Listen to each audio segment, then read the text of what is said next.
Olá pessoal, Raquel da Educação Canina, sejam bem-vindos ao episódio de número 29 de Perguntas e Respostas. Nesse episódio a gente vai falar sobre filhotes que mordem tudo, cães bagunceiros, filhotes dominantes, cães medrosos, enfim. Tem uma série de perguntas bacanas essa semana. Vamos lá ver quais foram as dúvidas de vocês.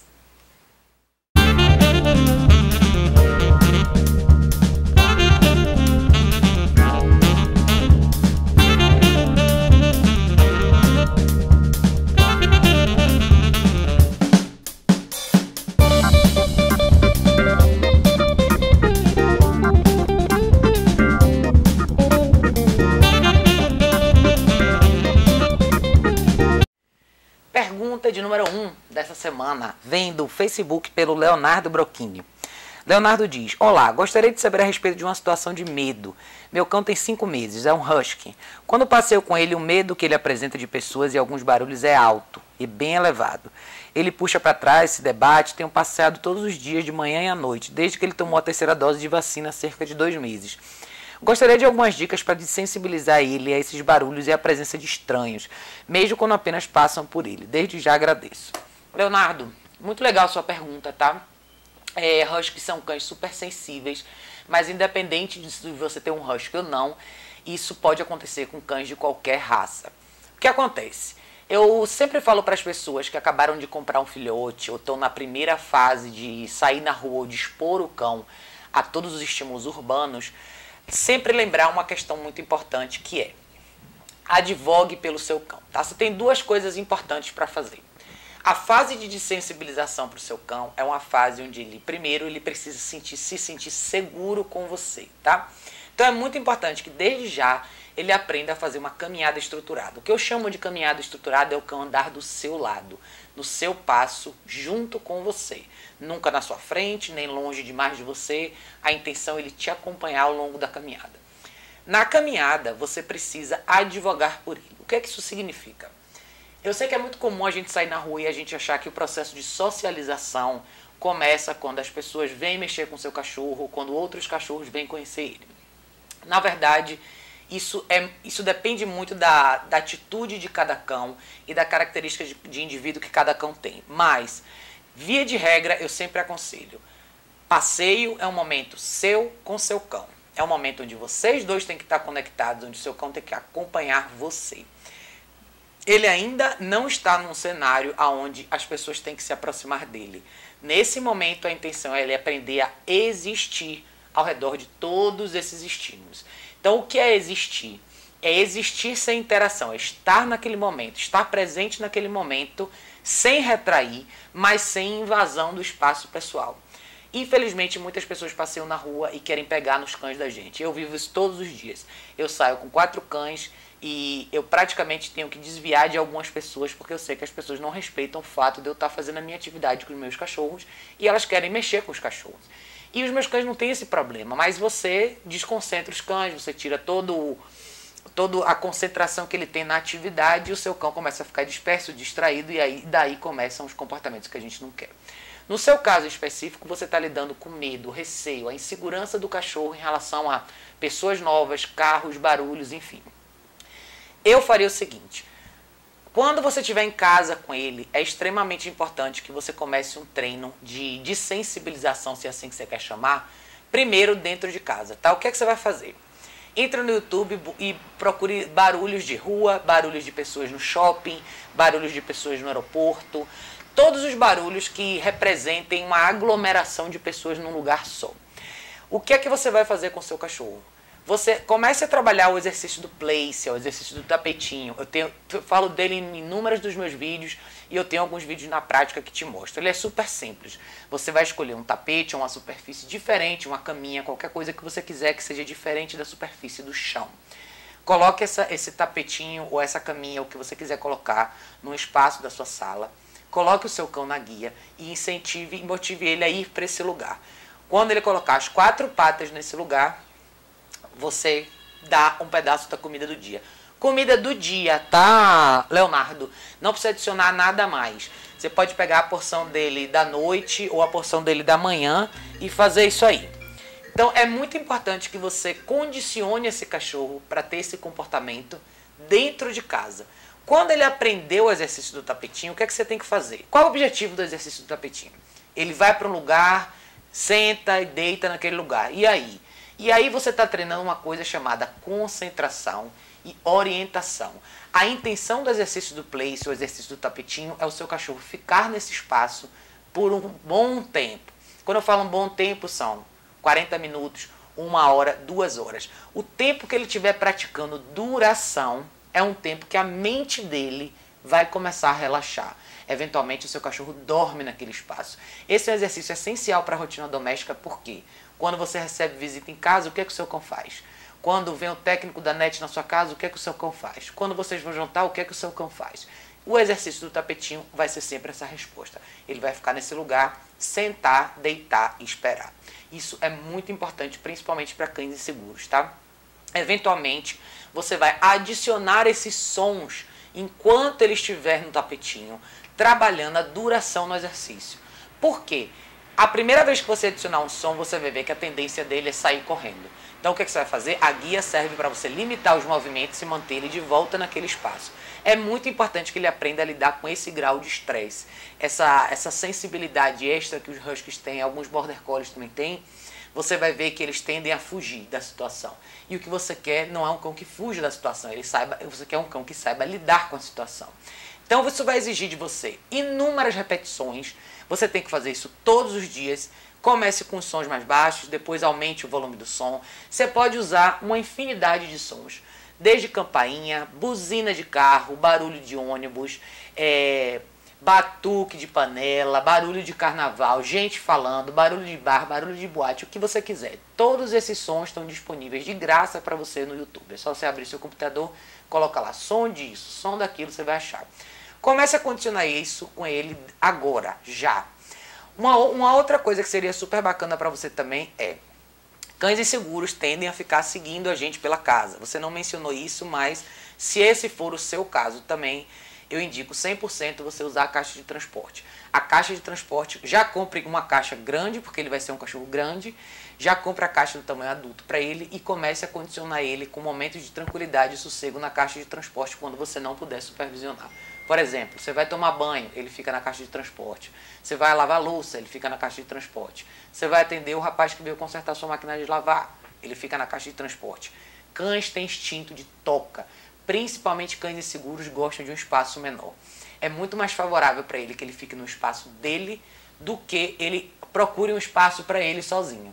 Então, cães inseguros, eles tendem a entrar embaixo da mesa, ficar embaixo do seu pé, embaixo do sofá, e não é isso que você quer. Você vai criar, com a caixa de transporte, você vai criar um ambiente mais seguro para ele, onde ele vai relaxar mais, ficar mais tranquilo, dando para a distância física de você.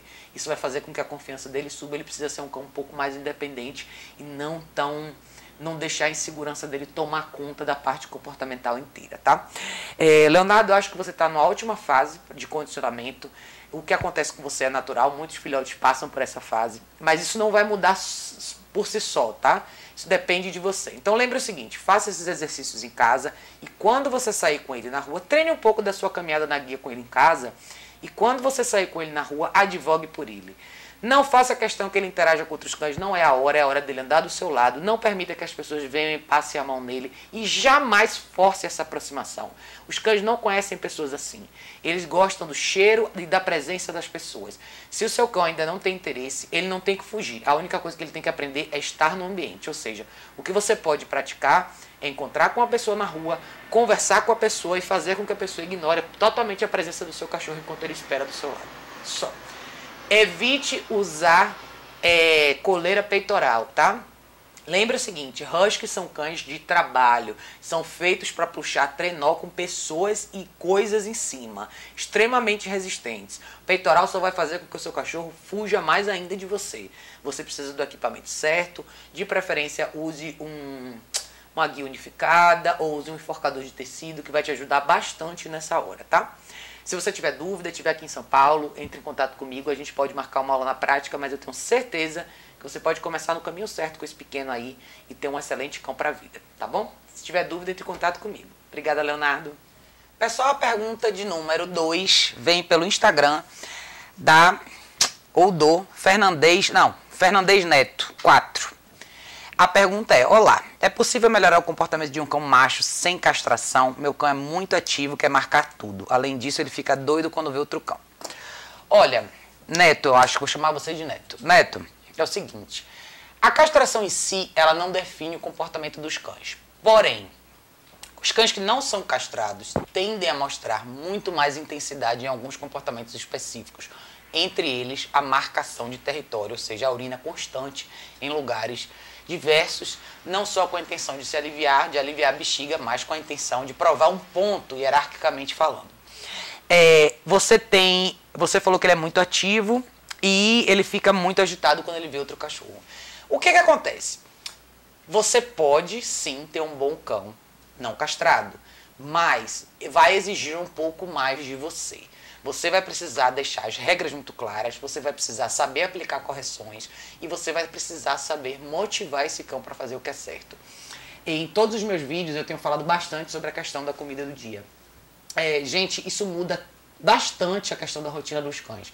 Quando você, ao invés de pôr a comida no pote, você usa essa porção da comida do dia para motivar o seu cão a fazer coisas novas, ou a fazer coisas, ou praticar o comportamento que você realmente quer dele. Um bom exemplo disso é, você pode usar uma porção do dia para ensinar todos os comandos de obediência, você pode ensinar o seu cão a sentar, a deitar, a esperar, a vir de volta, voltar para você quando ele é chamado, que é uma coisa extremamente importante. Mas a comida do dia não serve como correção, tá? A comida do dia serve como motivação. Eu tenho um vídeo super legal que eu fiz sobre punição negativa e punição positiva e como elas se aplicam no comportamento dos cães durante os treinos. Não existe nenhum treinamento sem punição. O que existe é a punição negativa, que é a punição que as pessoas chamam de ignorar, que você retém o que o cachorro quer, e existe a punição positiva, que é um ato de correção mesmo, que é uma correção na guia, que é uma correção na coleira eletrônica, enfim, que é uma correção verbal, uma correção de pressão de espaço corporal. Tudo isso é classificado como punição. Mas quando você retém uma coisa que o cachorro quer, isso também é punição. Só que a gente chama de punição negativa, porque é como se o ato da punição em si físico não existisse. O que existe é você reter o que o cão realmente quer. A intensidade do seu cão, você precisa trabalhar ele estabelecendo regras e limites. Eu particularmente sou super fã da coleira eletrônica, eu falo bastante dela e por eu usar com os meus cães, eu posso atestar que é uma das melhores ferramentas quando você tem cães que são mais ativos e você realmente precisa estabelecer uma consequência de valor para alguns atos. Lembrando que é o seguinte, a coleira eletrônica ela não serve só para punir o cão, ela é uma ferramenta de comunicação e você abre todo um novo mundo de possibilidades com ela. Resumidamente falando, nos níveis mais baixos você se comunica, você trabalha tudo que o seu cão já sabe e nos níveis mais altos você corrige. É extremamente importante que você considere essa possibilidade, tá? Se você não for por essa via, você vai ter que usar o equipamento certo com o seu cachorro. E extremamente importante é você estabelecer a relação certa com ele, tá? Cães mais intensos, não castrados, podem ser presenças muito desafiadoras dentro do contexto de matilha. E quando eu falo de matilha, não é simplesmente um espaço fechado com vários cães juntos. Eu falo de convívio social também. Eu falo do seu cão encontrar com outros cães na rua. Eu falo da forma como ele se comporta quando ele vê outros cães. Então, para você mudar isso, você tem que ser uma figura mais forte do que ele. Você tem que ser a pessoa que define até onde o seu cão vai. E como você faz isso, você estabelece limite e regra. Limite e regra você reforça com correções. Motivação você reforça com tudo que o seu cão gosta. Limite e regra você tem que criar uma consequência de valor. Ou seja, você tem que criar um desconforto ou uma situação onde o cão pense duas vezes se ele quer ou não quer cometer esse ato. No seu caso, em questão da marcação de território,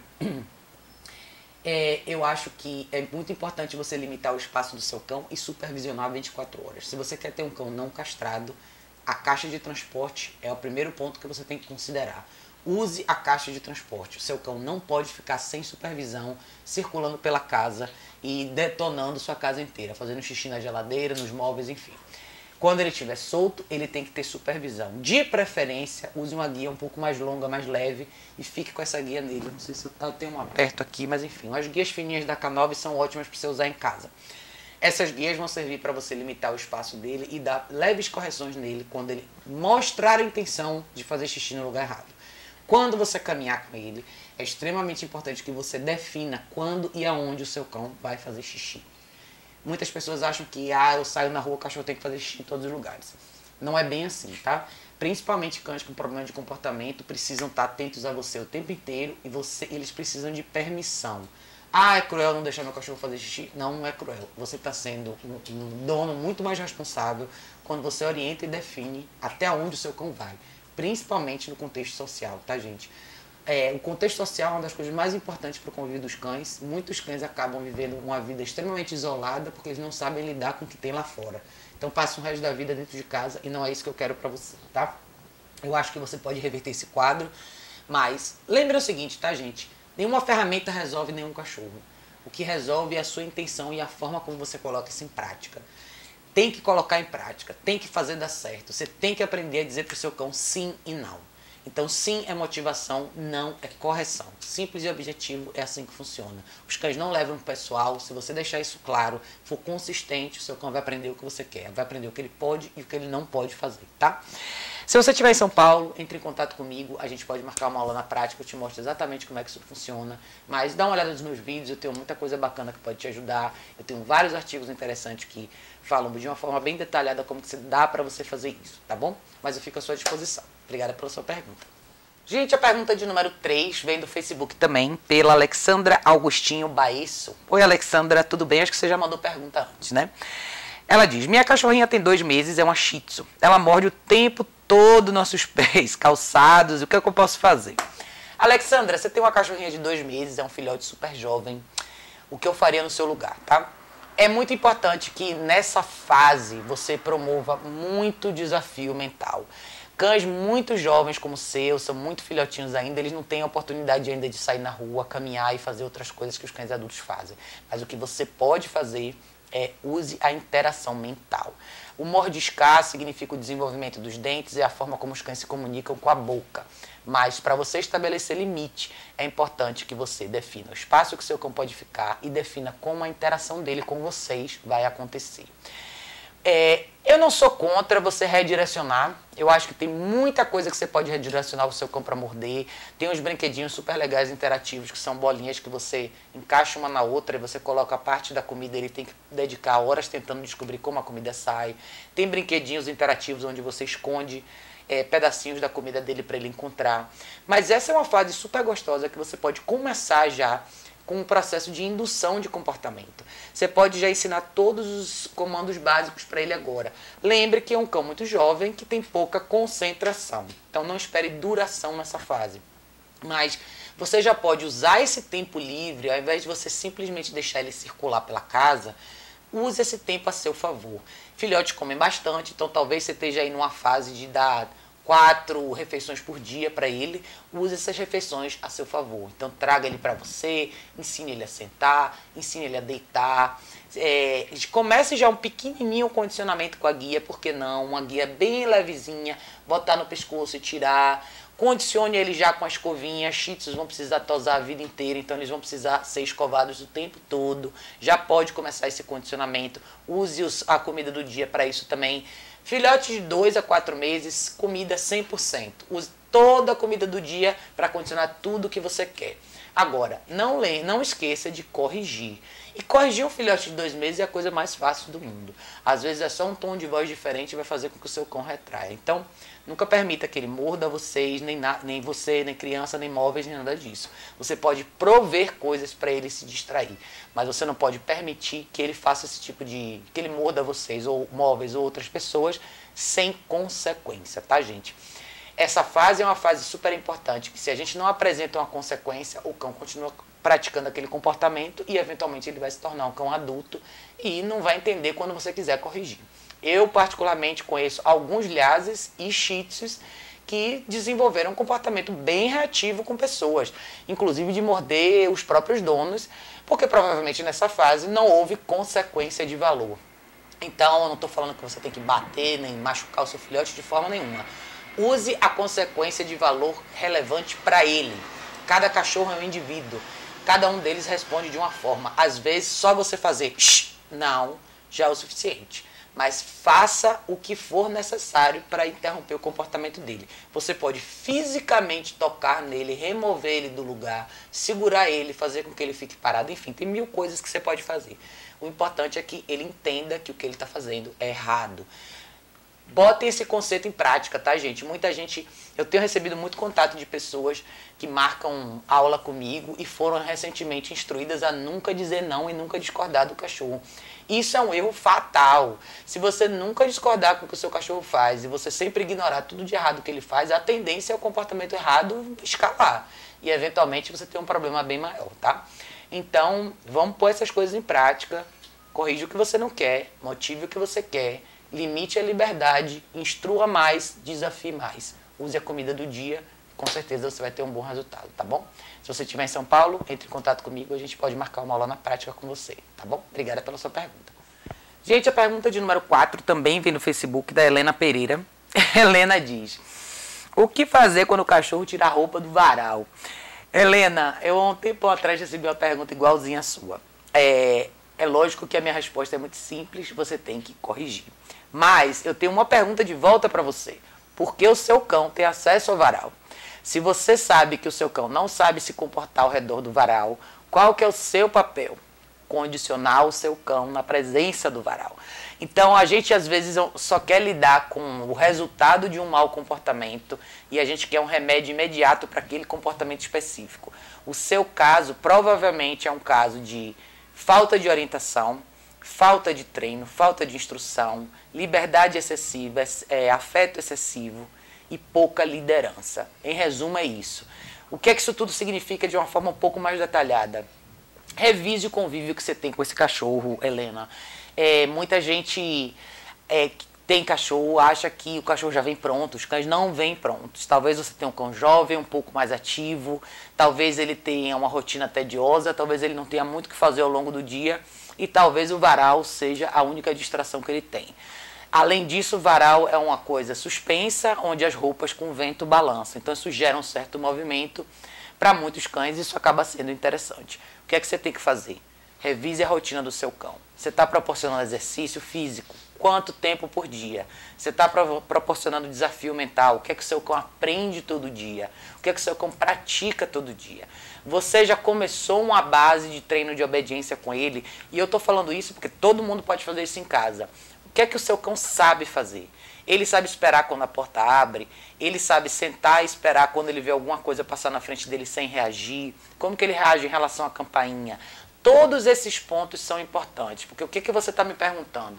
Você está me perguntando de uma situação específica, mas todo o resto está diretamente relacionado com o que você vê aí nesse momento. Você está só me mostrando um reflexo de um comportamento desequilibrado, de um cão com muita energia, pouca orientação, pouca instrução e um cão que está procurando desesperadamente o que fazer. Então, a importância nesse cenário todo é qual é o seu papel, qual é a rotina desse cão e como é a sua relação com ele. Você tem uma relação baseada 100% em afeto, sua relação é 90% afeto e 10% orientação, você tem que equilibrar. Lembre que uma relação equilibrada, ela tem exercício, ela tem disciplina e ela tem afeto. As três coisas na mesma quantidade. Qualquer um deles, se passar da medida, vai gerar um certo desequilíbrio para o seu cachorro, tá? Eu acho que o seu caso é mais complexo, você não me deu muita informação, então eu estou te dando uma resposta um pouco mais objetiva com base no que você me perguntou, mas se você precisar de ajuda presencial, quiser me dar mais detalhes sobre o seu caso, a gente pode trabalhar junto, tá bom? Obrigada pela sua pergunta, Helena. Pessoal, a pergunta de número 5, a última pergunta desse episódio, também vem do Facebook, do Renato Natividade. Renato diz: o que acontece quando um dog macho fica louco para cruzar com outro macho? Vocês podem me responder o que fazer? Renato, o que você tem aí não é um macho querendo cruzar com outro macho. Muitas pessoas interpretam o ato de montar com o ato sexual. E 90% das vezes não é sexual, é hierárquico. Isso é um ato de hierarquia, é um ato de liderança, é um ato de desafio que pode ser extremamente perigoso. Cães que têm o hábito de montar em outros cães são cães que estão encarando de frente um bom desafio. Isso pode ser perigoso, você pode ter brigas sérias por conta disso. Cães equilibrados não toleram isso de forma nenhuma e eles vão retaliar. Então, o seu papel é corrigir. Eu, particularmente, nunca, jamais, em situação nenhuma, permito que os meus cães montem outros cães ou que outros cães montem nos meus cães. Isso é extremamente desrespeitoso, é um desafio de frente que pode gerar uma briga feia entre cães. Eu já vi isso acontecer várias vezes e eu acho que as pessoas dão muito pouca atenção para esse tipo de ato. Então, eu te agradeço por ter enviado essa pergunta, porque eu acho importante as pessoas terem uma noção real do que é isso. O comportamento de montar num contexto de matilha está diretamente relacionado à hierarquia.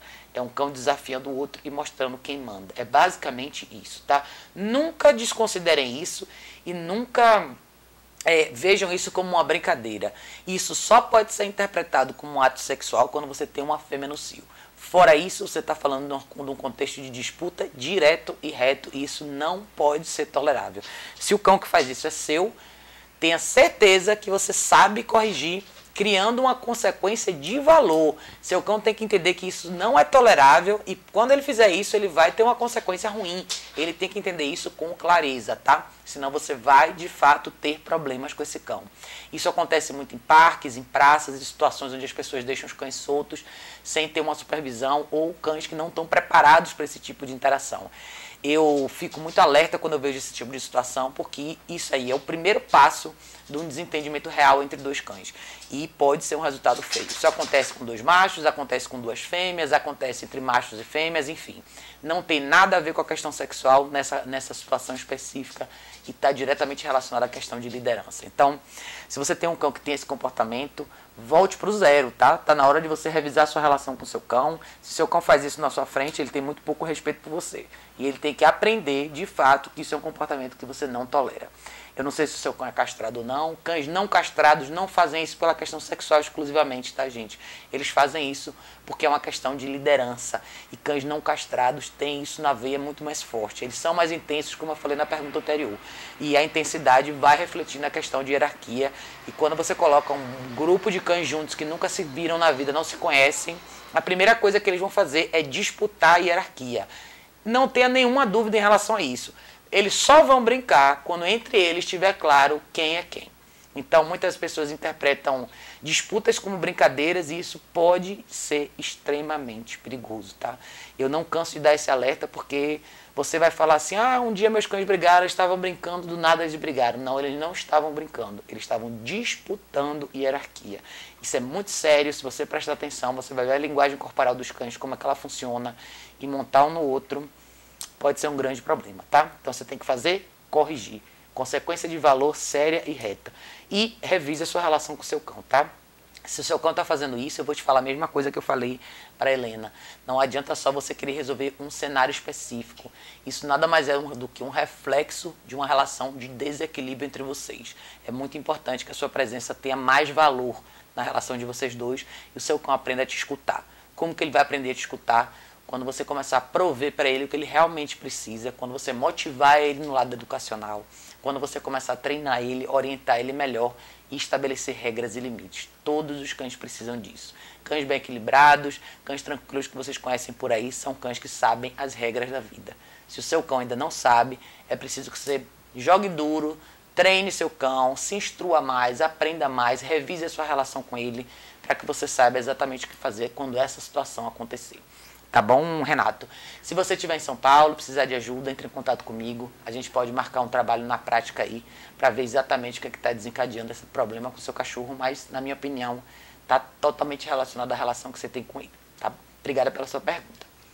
Gente, o episódio dessa semana vai ficar por aqui. Quero agradecer a todos mais uma vez por estarem participando. Fiquei super feliz, a gente está aumentando bastante a audiência do canal do YouTube. Eu acho super legal, porque eu fiz esse canal com todo carinho. A minha intenção é ajudar todos vocês, independente de onde vocês estiverem. A intenção é espalhar essa informação pelo mundo para que vocês consigam ter uma vida melhor com os cães de vocês, tá? Se vocês tiverem dúvidas, sugestões, o que vocês quiserem perguntar, deixa aqui nos comentários do YouTube, deixa nos comentários do Facebook ou do Instagram também. E a gente se vê na semana que vem. Obrigada, pessoal. Bom final de semana.